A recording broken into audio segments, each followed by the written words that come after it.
네, 주의 말씀을 주로 묵상하는 사람이 복이 있습니다. 오늘 우리는 책별로 성경을 어떻게 읽을 것인가 사도행전 2부를 함께 나누겠습니다. 여행 가이드가 여행자들이 하듯 여러분을 사도행전 안으로 인도하려 합니다. 새로운 도시를 여행한다고 생각하면서 함께 산책해 보실까요? 사도행전은 예루살렘에서 로마로 전파되는 복음의 이동 과정을 우리에게 소개해 주는데요. 사도행전 1장 8절이 이 내용을 잘 요약해 주고 있어요. 오직 성령이 너희에게 임하시면 너희가 권능을 받고 예루살렘과 온 유대와 사마리아와 땅끝까지 이르러 내 증인이 되리라 하시니라 말씀하십니다. 그래서 사도행전은 총 6단계로 나눌 수 있는데요. 먼저 사도행전 1장 1절부터 6장 7절까지는 복음이 예루살렘에서 사도들에 의해서 전파된 이야기를 다루고 있습니다. 장소는 예루살렘이죠. 두 번째 단락은 사도행전 6장 8절부터 9장 31절인데요. 복음이 예루살렘 인근의 유다와 사마리아로 전파된 이야기입니다. 지리적 배경은 유다와 사마리아입니다. 세 번째 단락은 9장 32절부터 12장 24절까지인데요. 복음이 최초로 이방인 고넬료에게 전파된 이야기예요.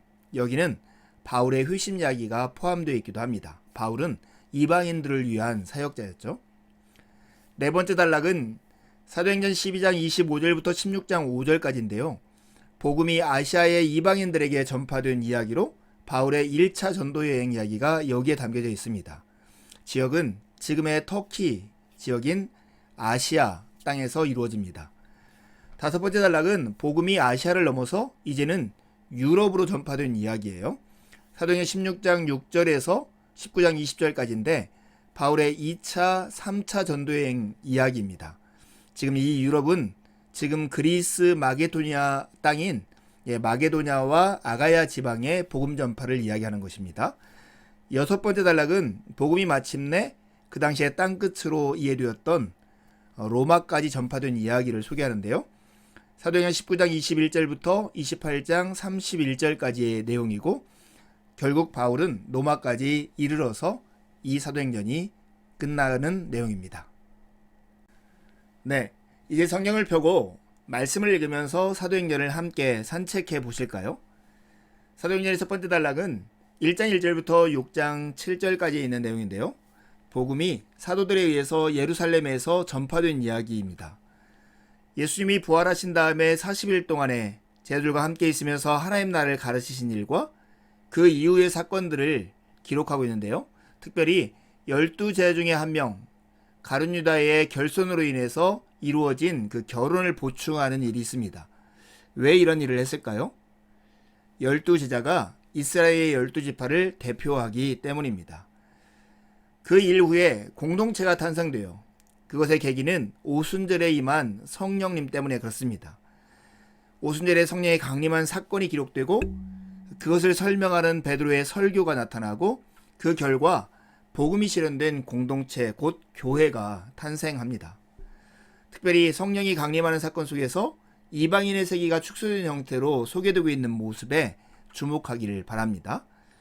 그런 다음에 3장과 4장에 가면 복음이 전파되는 사건들을 소개하는데 특별히 성전 미문 앞에서 베드로가 치유한 사건, 그 사건을 계기로 해서 베드로는 사람들 앞에서 예수 그리스도의 부활을 증거하고 관원들 앞에서 증거하게 됩니다. 하지만 이 일로 인해서 베드로는 갇히게 되고 교회는 여전히 복음을 담대하게 증거할 수 있도록 하나님 앞에 기도하는 내용이 나옵니다. 교회는 성장하고 있었지만 말씀은 흥황하고 있었지만 안과 밖에서 여전히 교회는 도전받고 있었습니다.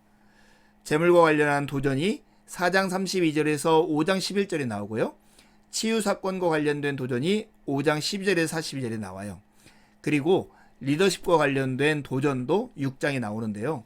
특별히 초대 공동체 안에 있는 두 집단, 헬라파 유대인과 히브리파 유대인 사이에 갈등이 일어나요. 헬라파 유대인들은 모국어로 헬라어를 쓰는 사람들이었고 예루살렘의 회당에 속한 사람들이었어요.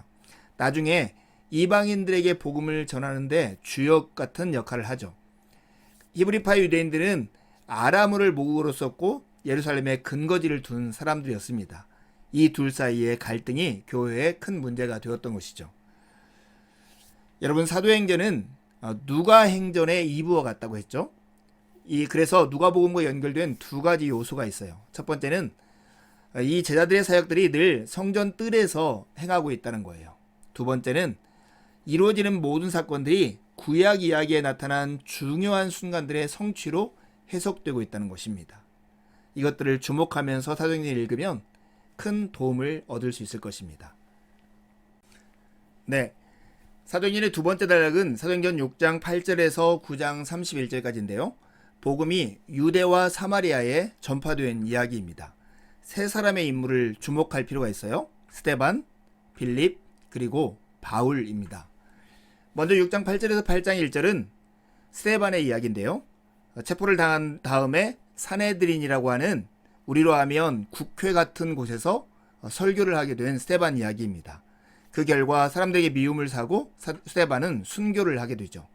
이 스데반의 긴 설교는 형식적으로 보면 느헤미야 9장이나 시편 105편, 106편과 같은 형식을 취하고 있습니다. 내용은 새 수를 새 부대에만 담을 수 있다.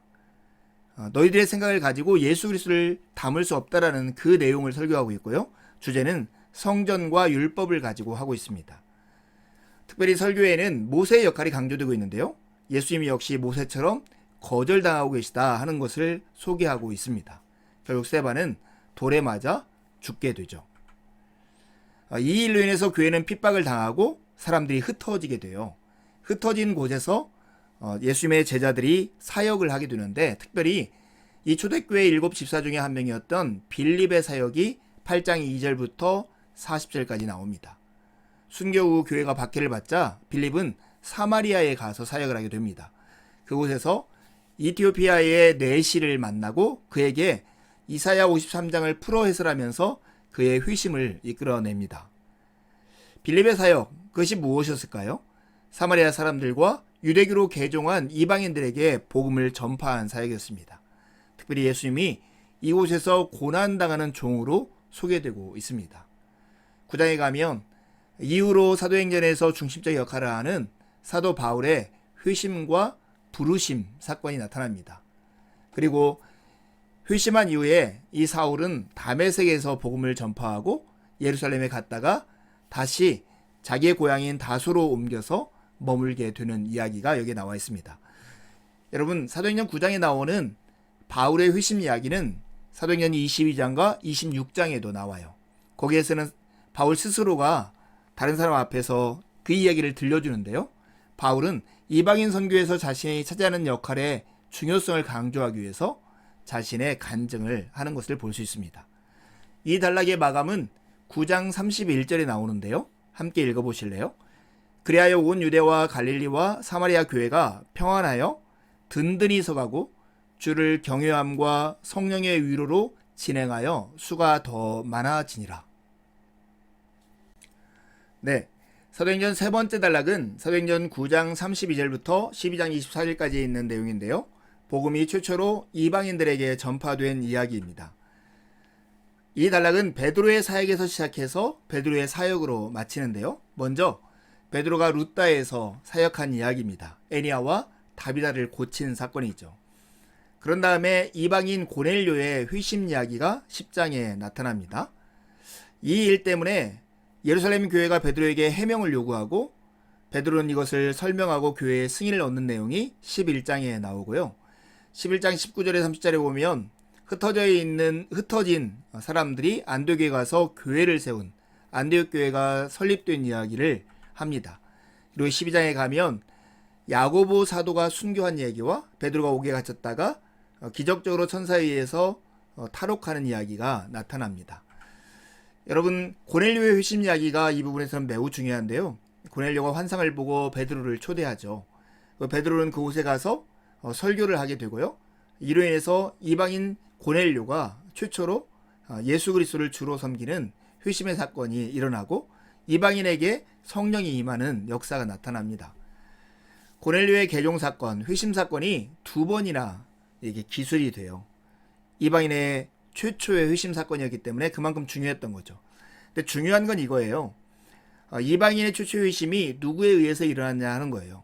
헬라파 유대인을 통해서 일어난 게 아니라 이방인의 개종을 매우 꺼려하던 베드로를 통해서 일어났다는 거예요. 하지만 이 모든 과정을 주도하신 분은 성령 하나님이셨습니다.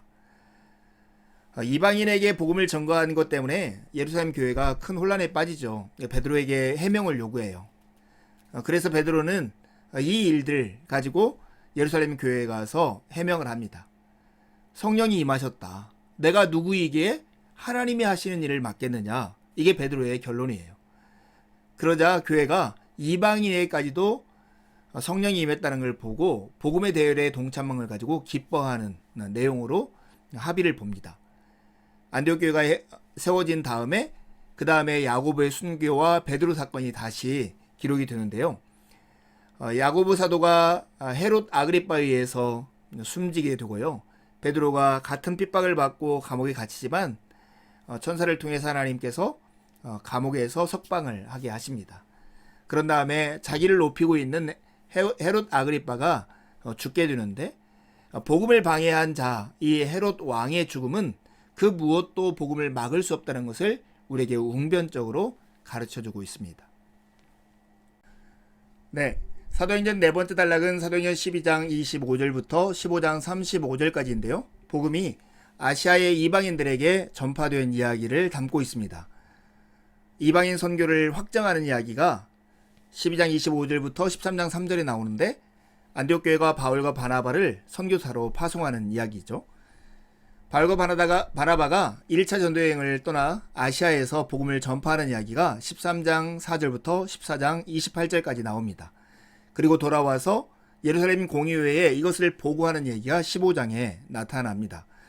1차 전도여행은 구브로라고 하는 섬으로부터 시작해서 지금 터키의 남부인 비시디아, 안디옥, 이고니온, 루스트라, 더베를 거쳐서 다시 안디옥으로 돌아오는 일정입니다. 이렇게 돌아오자 이방인들에게 복음을 전했을 때 그들이 어떠한 삶의 태도를 가져야 할 것인가에 대한 의견이 분분해집니다. 그래서 예루살렘에서 회의를 하게 되는 것이죠. 예루살렘 공의회라고 하는 이 모임을 통해서 이방인 신자들에게 보내는 편지와 결의사항을 전달하게 되는 내용이 15장 22절부터 35절까지 나옵니다. 예루살렘 공의회에서 결정된 내용은 이방인들에게 율법에 매이지 않는 복음을 확증하는 데 큰 의미가 있습니다. 특별히 이 단락에서는 네 가지 핵심 사항이 있는데요. 복음 전파의 새로운 중심지로서 안디옥 교회가 떠오르고요. 핵심 인물로서 바울이 두각됩니다.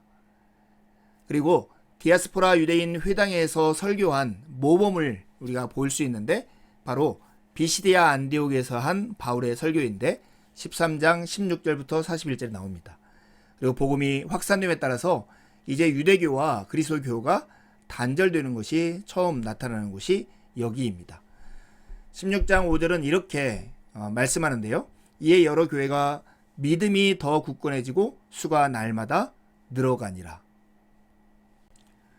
네, 사도행전 다섯 번째 단락은 사도행전 15장 36절부터 19장 20절까지 있는 말씀입니다. 복음이 아시아를 넘어서 유럽에 전파된 이야기가 소개됩니다. 여기는 바울의 2차 전도여행과 3차 전도여행 이야기가 들어있는데요. 먼저 바울은 2차 전도여행을 떠납니다. 1차 전도여행을 함께 떠났던 바나바와는 헤어지고 실라라고 하는 동역자와 함께 떠나게 되면서 1차 전도여행 때 세웠던 교회들을 돌아보는 일을 해요. 하지만 성령께서 환상을 보여주시고 바울은 아시아를 넘어 유럽을 향해서 복음을 전파하러 나갑니다. 마게도니아의 첫 성 빌립보에서 루디아라고 하는 자주 옷감 장사 믿는 자를 만나서 함께 복음을 전파하는 동역을 하고요. 복음을 전파하는 것 때문에 빌립보 감옥에 갇히게 됩니다. 바울의 몸은 비록 갇혔지만 복음은 더 흥왕하게 퍼지고 전파되게 되는 사건이 빌립보 감옥 사건이었죠. 빌립보에 나와서 바울은 데살로니가와 그리고 베레와 아덴을 거치면서 복음을 전파하고 교회를 세우는 일들을 합니다. 그것이 17장에 나오는 내용이죠. 그런 다음에 18장에 가면 고린도로 옮겨가게 되는데요. 고린도는 지금으로 하면 그리스 남부 지역에 있는 도시입니다. 이 지역에서 1년 반을 거주하면서 바울은 복음을 증거하고 고린도 교회를 세우게 되는 것이죠. 여기까지가 바울의 2차 전도 여행 이야기예요. 그런 다음에 안디오로 돌아온 바울은 18장 24절에 보면 다시금 3차 전도 여행을 떠나는데 3차 전도 여행의 핵심 지역은 에베소였습니다. 두란노 서원을 세워서 오랫동안 복음을 증거하고 가르치는 일을 이곳에서 합니다. 유럽으로 전파된 복음, 이것이 2차, 3차 전도 여행 이야기인데요. 안디옥에서 출발해서 다시 안디오로 오는 공통점을 가지고 있고요. 유럽을 선교하는 처음 시작이었는데 이 유럽 선교가 성령께서 주도했다는 것을 우리는 알 수 있습니다. 이곳에 가서 복음을 전파할 때 늘 이방인 당국자들과 갈등이 생겼는데 그 갈등의 원인이 유대인들이 선동해서 부추긴 것 때문에 생긴 거였습니다. 사도행전에 처음으로 유대인 회당이 없는 곳에서 전적으로 이교도적 환경에서 복음을 전파한 이야기가 나오는데 바로 아테네에서의 복음 증거입니다. 이 단락의 끝 사도행전 19장 20절 말씀은 이렇게 마감합니다. 이와 같이 주의 말씀이 힘이 있어 흥왕하여 세력을 얻으니라. 상황이 어떻든 간에 박해와 핍박에도 불구하고 늘 주의 말씀은 흥왕하여서 전파하기에 마땅했습니다. 네, 사도행전의 여섯 번째 예는 사도행전 19장 21절부터 마지막 절까지 나오는 말씀인데요. 복음이 로마에까지 전파된 이야기입니다. 먼저 에베소에서 마게도냐까지 바울이 이동한 이야기가 19장 21절부터 20장 6절까지 나오는데요. 원래 바울의 여행 계획이 이랬어요. 마게도냐를 거쳐서 아가야를 갔다가 부조를 모아서 예루살렘으로 가는 것이 목적이었습니다. 그러나 갑자기 일어난 에베소 폭동 때문에 마게도냐를 거쳐서 헬라를 거쳐 예루살렘으로 가게 됩니다. 바울이 로마로 가는 이 과정을 일부러 이렇게 기술하는 것 같아요. 예수님께서 당하신 것과 유사한 고난들을 겪으면서 로마로 가고 있습니다. 바울은 이제 예루살렘으로 여행을 합니다. 20장 7절부터 21장 16절까지 나오는데요. 드로아에서 밀레도로 가고 밀레도로 에베소 교회 장로들을 초대해서 한 설교가 20장 17절에서 37절까지 감동적으로 소개되어 있습니다. 그 이후에 밀레도에서 가이사랴 그리고 예루살렘에 이르게 됩니다. 예루살렘에 이르렀을 때 바울의 형편은 그렇게 녹록하지 않았어요. 사람들이 환대한 것이 아니었어요. 야고보는 환대했지만 바울은 유대인 그리스도인에 의해서 고소되고 체포됩니다. 그래서 성전뜰 안에서 연설하고 공회 앞에서 연설하는 설교들을 하고요. 자기를 암살하는 계획을 알아챈 다음에 가이사랴로 이송이 됩니다. 바울이 동족 유대인들을 향한 그 관심이 매우 컸던 사람입니다. 그러나 그들은 그리스도를 완강히 거부하죠. 그래서 바울은 이사야 6장 9절에 10절에 나오는 심판의 말씀을 소개하고 이방인들이 구원을 받을 것이라고 선언을 합니다. 가이사랴에서 바울이 있었을 때 일어난 일들이 24장부터 26장까지 나오고요. 27장은 다 로마로 배를 타고 가는 과정 속에서 겪는 조난 상황을 소개합니다. 28장 1절부터 10절까지는 멜리데에서 보낸 겨울 이야기가 나오고 마지막에 드디어 로마에 도착하여서 사역하는 바울 이야기로 사도행전이 마감해요.